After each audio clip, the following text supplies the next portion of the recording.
हमारे पास दुनिया की सबसे बड़ी लोकतांत्रिक संस्था के रूप में भारत की संसद है। उसके प्रति श्रद्धा और सम्मान का भाव हर भारतवासी का दायित्व बनता है।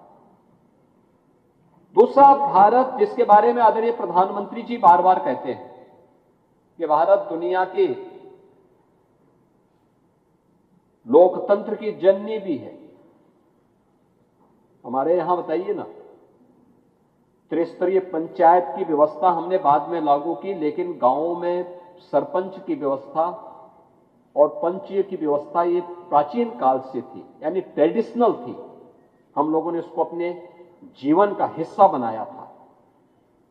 यानी हम लोग उन चीजों को लेकर के जिसके बारे में राष्ट्रपिता महात्मा गांधी कहते हैं, ग्राम स्वराज की परिकल्पना को साकार अगर किसी ने किया था, हमारे गांवों ने किया था।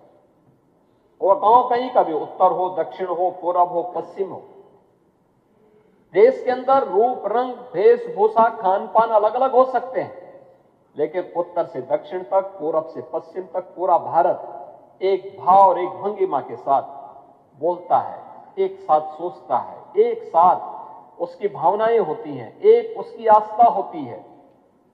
और उस आस्था को जोड़ने का आज हमारे पास सबसे सशक्त माध्यम हमारी संसद है।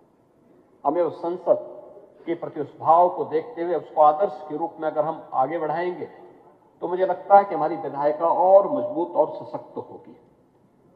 मैं धन्यवाद देना चाहूंगा कि इस दौरान चर्चा परिचर्चा होने के साथ ही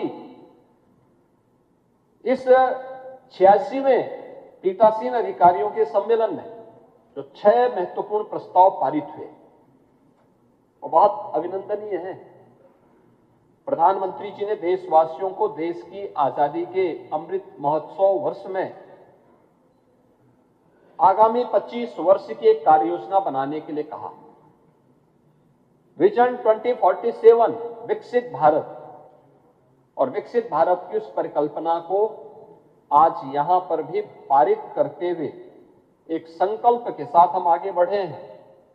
और मुझे बताते हुए प्रसन्नता है कि विकसित भारत, विकसित उत्तर प्रदेश, आत्मनिर्भर भारत, आत्मनिर्भर उत्तर प्रदेश की एक लंबी डिबेट जिसकी चर्चा यहां पर हमारे माननीय अध्यक्ष लोकसभा ने, माननीय उपसभापति राज्यसभा ने, माननीय अध्यक्ष उत्तर प्रदेश विधानसभा ने भी यहां पर किया।